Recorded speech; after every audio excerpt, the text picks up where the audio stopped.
Hello, video on stuff that I brought to Iceland that were of use, or bought in Iceland that were of use. First thing, SIM card. I found that very useful for the amount of data it gives. You get 4G coverage just about everywhere, no major problems. Weird stuff that I bought that I thought, maybe I'll need it. Paper towels. I bought these in the bonus store on day one. You can only buy a pack of 4, and I thought I really didn't want a pack of 4. That's my last one after 10 days. In a camper van. Now, because I've got the door open filming this, the floor's wet, so I can use that to clean that. Just to clean up mess. I found them very valuable. I think I read somewhere about wet wipes, but this cost about £1.50, I think it was, for 4. Invaluable. You might get this with your camper van. I've got my key on me. Yes, I have. They might be different companies. Some of them come with like discount fobs. This is for Okran. My camper van supplier gave me the map.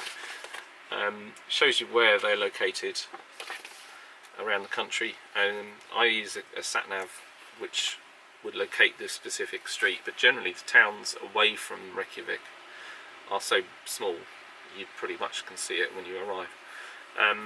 This saved 7 krona per litre. The average price I paid in June 2019 was about 220.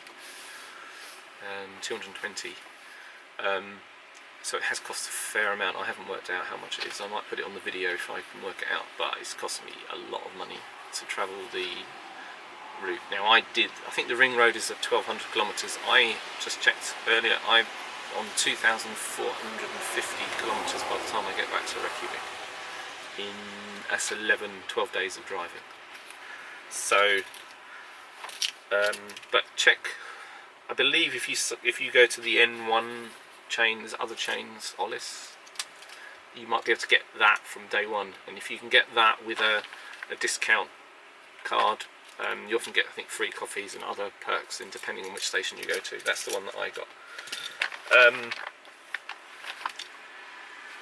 me turn it. My glamorous washing line. Bring a piece of cord. This camper van came with hooks. Piece of cord for the odd bit of washing. I also brought a couple of plastic coat hangers. They were very good for stuff when I got wet. Pick up some newspaper at the airport, if you can. I brought 2 pairs of shoes, outdoor shoes. I got soaked on one particular day when I was trying to take photos on the beach, and got completely soaked, and it's very handy to A, to have the newspaper to put in the shoes, and B, to have 2 pairs of shoes.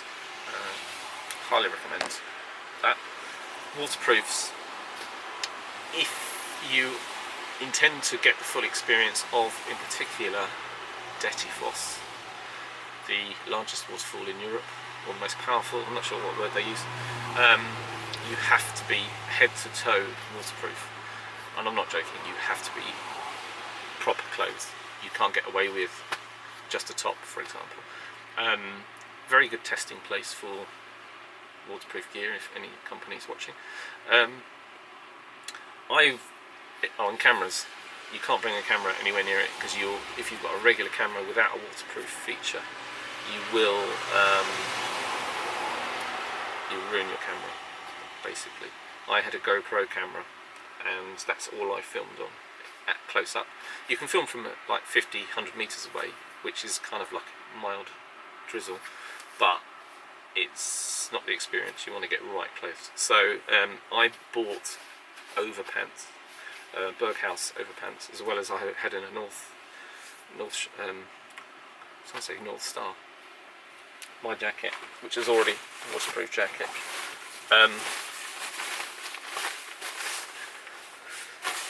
North Face with an inner.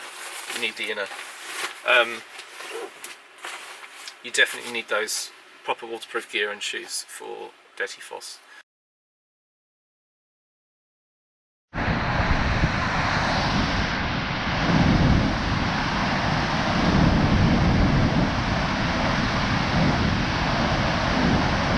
In terms of clothing generally, I'm here now in June, middle of summer. When I was going up the east coast, south coast, east coast at night in a camper van, it was 2 degrees centigrade. So it's very cold. My camper van, I think a lot of camper vans come with heating. I might put it on, but very effective. But A, they drains the battery, and B, it makes a noise.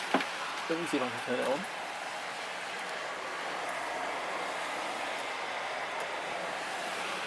I've just turned it on. Have to get up to speed. Basically, you need layers of clothes, and you need warm clothes. I bought some my thermal underwear that I'd used here in the winter, and for a few days I wore the top part for the whole day.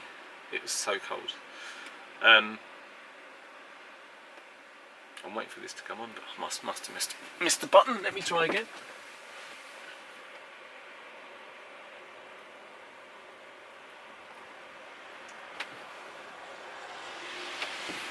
Doesn't seem want to turn on properly. Where was I? Clothing. Yes. So don't think you're coming on a summer holiday. Bring layers of clothes. Bring warm clothes, warm socks. You might be lucky with the weather.